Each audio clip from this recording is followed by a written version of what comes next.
Railway ಮಾರ್ಗಕ್ಕೆ ಆಗ್ರಹಿಸಿ ಪ್ರತಿಭಟನೆ ಮತ್ತು ಧರಣಿ ಸತ್ಯಾಗ್ರಹ.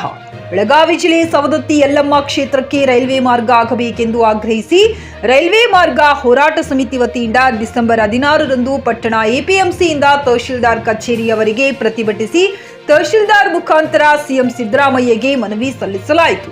ಬೆಳಗಾವಿ ಅಧಿವೇಶನ ಮುಗಿಯುವವರೆಗೂ ಸವದತ್ತಿಯ ಗಾಂಧಿ ವೃತ್ತ ಹತ್ತಿರ ರೈಲ್ವೆ ಹೋರಾಟ ರಾಜ್ಯಾಧ್ಯಕ್ಷ ಕುತುಬುದ್ದೀನ್ ಕಾಜಿ ಧರಣಿ ಸತ್ಯಾಗ್ರಹ ನಡೆಸಿದ್ದಾರೆ. ಬಾಗಲಕೋಟೆ ಕುಡಚಿ ರೈಲು ಮಾರ್ಗದ ಹೋರಾಟಗಾರ ಹಾಗೂ ರಾಜ್ಯ ರೈಲು ಮಾರ್ಗ ಹೋರಾಟ ಸಮಿತಿ ಅಧ್ಯಕ್ಷರಾದ ಕುತುಬುದ್ದೀನ್ ಕಾಜಿಯವರು ಮೈ ಮೇಲೆ ಇದ್ದ ಬಟ್ಟೆಯನ್ನ ತೆಗೆದು ಅರೆ ನಗ್ನವಾಗಿ ಯಲ್ಲಮ್ಮ ದೇವಸ್ಥಾನದಿಂದ ಪಾದಯಾತ್ರೆ ಮೂಲಕ ಎಪಿಎಂಸಿ ಬಜಾರ್ ರೋಡ್ ಇನ್ನು ಅನೇಕ ಮಾರ್ಗವಾಗಿ ಬೆಳಗಾವಿ ಅಧಿವೇಶನ ಮುಗಿಯುವವರೆಗೂ ನಗರದಲ್ಲಿ ಧರಣಿ ಸತ್ಯಾಗ್ರಹ ಆರಂಭಿಸಿದ್ದಾರೆ. ಹೋರಾಟ ಬೆಂಬಲಿಸಿ ಪಟ್ಟಣದ ವ್ಯಾಪಾರಸ್ಥರು ಸ್ವಯಂ ಪ್ರೇರಿತವಾಗಿ ಅಂಗಡಿ ಮುಂಗಟ್ಟುಗಳನ್ನು ಬಂದ್ ಮಾಡಿ ಪ್ರತಿಭಟನೆಯಲ್ಲಿ ಭಾಗವಹಿಸಿದ್ದರು. ಗ್ರಾಮೀಣ ಪ್ರದೇಶದಿಂದ ಜನರೂ ಸಹ ಆಗಮಿಸಿ ಹೋರಾಟಕ್ಕೆ ಬೆಂಬಲ ವ್ಯಕ್ತಪಡಿಸಿದರು. ಈ ಸಂದರ್ಭದಲ್ಲಿ ರಾಮದುರ್ಗ ಹಾಗೂ ಸವದತ್ತಿ ರೈಲ್ವೆ ಹೋರಾಟ ಕ್ರಿಯಾ ಸಮಿತಿಯ ಮುಖಂಡರು, ಗಣ್ಯರು, ನ್ಯಾಯವಾದಿಗಳು, ರಾಜಕೀಯ ಮುಖಂಡರು ಇನ್ನಿತರರು ಉಪಸ್ಥಿತರಿದ್ದರು. MD Sohil Barkadar, GK news Kannada, Ramdurg. ಮತ್ತು ಈ ಹೋರಾಟ ಸಮಿತಿಯವರಿಗೆ ಚಾಲೆಂಜ್ ಅನ್ನುವಂತ ಮಾತನ್ನು ಹೇಳಿ ಬಹಳಷ್ಟು ವಿಷಯಗಳನ್ನು ನಿಮಗೆ ಹೇಳಿನಿ. ಯಾವುದೇ ಅಡೆತಡೆ ಇಲ್ಲ, ಅನುಷ್ಠಾನಗೊಳಿಸಾಕ ಕೇಂದ್ರ ಮತ್ತು ರಾಜ್ಯ ಸರ್ಕಾರಕ್ಕೆ ಯಾವುದೇ ಅಡೆತಡೆಗಳೇ ಇಲ್ಲ. ಮತ್ತೆ ತಾರತಮ್ಯ ಇಲ್ಲ ಅಂದ್ರೆ ಮತ್ತೇನು?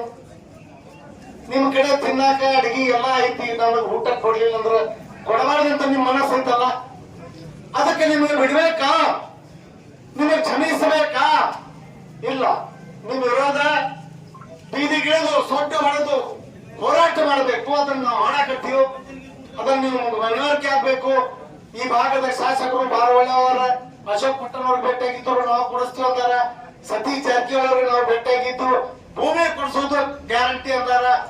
ಬಾಯಿಲೆ ಹೇಳಿದ್ರೆ ಸಾಲದು, ಬಾಯಿಲೆ ಹೇಳಿದ್ರಿ, ಆಶೀರ್ವಾದ ಕೊಟ್ರಿ. 50 ವರ್ಷದಿಂದ ಸೌದತ್ತಿಯ ಮಹಾಜನತೆ ರೈಲ್ವೆ ಬರ್ತೈತಿ ಬರ್ತೈತಿ ಬರ್ತೈತಿ ಬರ್ತೈತಿ ಅಂತ ಕಾದು ಕಾದು ಕಾದು ಸತ್ತು ಹೋದು. ಮತ್ತೆ ಎಷ್ಟು ಆಶ್ವಾಸನೆ ಹೇಳ್ತೀರಿ ಬಂಧುಗಳೇ, ಶಾಸಕರುಗಳೇ, ಸಚಿವರುಗಳೇ, ಸಂಸದರುಗಳೇ, ಶಾಸಕರುಗಳೇ, ಇತ್ಯಾದಿ ಇತ್ಯಾದಿಗಳೇ. ಆಶ್ವಾಸನೆ ಬೇಡ, ಕಾರ್ಯರೂಪಕ್ಕೆ ಬರಬೇಕು. ಈ ಅಧಿವೇಶನದೊಳಗೆ ಯಲ್ಲಮ್ಮನ ರೈಲು ಮಾರ್ಗಕ್ಕೆ ಭೂಮಿ ರಾಜ್ಯ ಸರ್ಕಾರ ಕೊಡ್ತೀನಿ, ಕೇಂದ್ರ ಸರ್ಕಾರ ನೀವು ಹಳಿ ಹಾಕ್ರಿ ಅಂತ ಹೇಳಿದಾಗ ಮಾತ್ರ ನಮ್ಗೆ ಒಪ್ಪಿಗೆ. ಇಲ್ಲಂದ್ರೆ ನಿಮ್ಮ ವಿರುದ್ಧ ಹೋರಾಟ ಪ್ರಾರಂಭ. ಇವತ್ತು ಇನ್ನೂ ಬಹಳಷ್ಟು ಮಾತಾಡೋದೈತಿ, ಯಾಕಂದ್ರೆ 5 ದಿವಸ ನಾನು ಇಲ್ಲಿ. ಈ ರೈಲ್ವೆ ಹೋರಾಟಕ್ಕೆ ಸಂಬಂಧಪಟ್ಟಂತೆ ತಾವು ಯಾವ ತರನಾಗಿ ಸಪೋರ್ಟ್ ಮಾಡ್ತೀರಿ? ಈ ರೈಲ್ವೆ ಹೋರಾಟಕ್ಕೆ ಯಾವ ತರನಾಗಿ ಸಪೋರ್ಟ್ ಮಾಡ್ತೀರಿ ಹಾಗೂ ಯಾವ ತರನಾಗಿ ಸಲಹೆ ಸೂಚನೆಗಳನ್ನು ನೀಡ್ತೀರಿ? ರೈಲ್ವೆ ಹೋರಾಟ ಸಾರ್ವಜನಿಕವಾಗಿ ಎಲ್ಲ ಧರ್ಮ, ಎಲ್ಲ ಜಾತಿ, ಎಲ್ಲ ಜನರಿಗೂ, ವ್ಯಾಪಾರಸ್ಥರಿಗೂ ಬಹಳ ಮುಖ್ಯವಾಗಿ ಬೇಕಾದಂಥ ಒಂದು ವ್ಯವಸ್ಥೆ ಇದೆ. ಇದು ಎಷ್ಟೋ ವರ್ಷಗಳಲ್ಲಿ ಆಗಬೇಕಾಗಿತ್ತು. ಆದರೂ ಈಗ ಅದು ಹೋರಾಟಕ್ಕೆ ಈ ಸವದತ್ತಿಯವರು, ರಾಮದುರ್ಗದವರು ಎದ್ದಿರುವುದರಿಂದ ಇದೊಂದು ಒಳ್ಳೆಯ ಒಂದು ವ್ಯವಸ್ಥೆ. ಭಾಳ ಸಮಾಧಾನವಾಗಿ ಶಾಂತತೆಯಿಂದ ನಾನು ಈಗಾಗಲೇ ಹೇಳಿದಂತೆ ರೋಡುಗಳನ್ನು ತಡೆಯೋದಾಗಲಿ, ರೈಲುಗಳನ್ನು ತಡೆಯೋದಾಗಲಿ, ಕಾಯ್ದೆ ಒಳಗೆ ಏನಿರ್ತೈತೆ ಆ ವ್ಯವಸ್ಥೆಯನ್ನು ಇಟ್ಟುಕೊಂಡು ಅದನ್ನು ವ್ಯವಸ್ಥಿತವಾಗಿ ನಾವು ತಡೆಯೋದ್ರಿಂದ ಜನರಿಗೂ ಕಲ್ಯಾಣ ಆಗುತ್ತೆ, ನಮ್ಮ ಕೆಲಸವೂ ಆಗ್ತಕ್ಕಂಥ ವ್ಯವಸ್ಥೆಗಳು ಬರ್ತಾವೆ. ಭಾಳ ಹೋರಾಟ ಮಾಡಿ ಸುಮ್ಮನೆ ಸಮಸ್ಯೆ ಮಾಡ್ಕೊಳ್ಳೋದಕ್ಕಿಂತ ಜನರಿಗೂ ತ್ರಾಸಾಗಿರುತ್ತೆ, ಸರ್ಕಾರಕ್ಕೂ ಗೊತ್ತಾಗುತ್ತೆ. ಆ ರೀತಿಯಾಗಿ ನಾವು ಮಾಡಿಕೊಂಡು ಹೋಗೋದ್ರಿಂದ ಈಗಾಗಲೇ ಇಂಥ ವ್ಯವಸ್ಥೆಗಳನ್ನು ನಾವು ಮಾಡಿದ್ದೇವೆ. ಅದರಿಂದ ಭಾಳಷ್ಟು ಅನುಕೂಲಗಳು ಆಗಿದೆ. ಇದೇ ಒಂದು ರೈಲ್ವೆ ಹೋರಾಟದಲ್ಲಿ ಬಾಗಲಕೋಟೆಯಲ್ಲಿ ಆ ತಡೆಯುವಂಥ 15 ನಿಮಿಷಗಳಲ್ಲಿ ತಡೆಯುವಂಥ ವ್ಯವಸ್ಥೆಯನ್ನು ಮಾಡಿ ಜನರಿಗೆ ಅದೊಂದು ಸರ್ಕಾರಕ್ಕೂ ಸಂದೇಶ ಹೋಗ್ತಕ್ಕಂಥ ವ್ಯವಸ್ಥೆ ಆಗಿದೆ. ಆಗಿನ ಕಾಲದಲ್ಲಿ ಅದೇ ಒಂದು ಈಗ ಕುಡಚಿ ರೈಲ್ವೆ ಪ್ರಾರಂಭ ಆಗಿದೆ. ಇನ್ನೂ ತುಂಬ ಚೆನ್ನಾಗಿ ನಡೆದು ಸವದತ್ತಿಗಳು ಬಹಳ ಜಲ್ದಿಯಾಗಿ ಜನರಿಗೆ ಕಲ್ಯಾಣ ಆಗಲಿ ಅಂತೇಳಿ ಆಸೆ ಮಾಡ್ತೀವಿ. ಗ್ರಾಹಕರ ಸ್ಯಾಟಿಸ್ಫ್ಯಾಕ್ಷನ್ ನಲ್ಲಿ ನಂಬರ್ 1 ತೃಪ್ತಿ ದರದಾಯಕ ಶೋರೂಮ್ ನಿಮ್ಮ ಎಸ್ಪಿ ಟಿವಿಎಸ್ ಶೋರೂಮ್ ನಿಮಗಾಗಿ ತಂದಿದೆ ಹೊಸ ಮಾಡೆಲ್ಗಳ ಹೊಸ ಬೈಕ್ಗಳು. ರೈತರಿಗಾಗಿ ಅನುಕೂಲವಾಗಿರುವ ಸೂಪರ್ ಎಕ್ಸೆಲ್ ಕೂಡ ಲಭ್ಯ.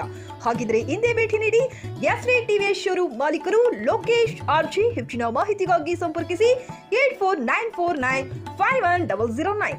ನಾಗಲಕ್ಷ್ಮಿ ದಾಬಾ ಹತ್ತಿರ, ಗುಲ್ಬರ್ಗಾ ರೋಡ್, ಹುಮರಾಬಾದ್.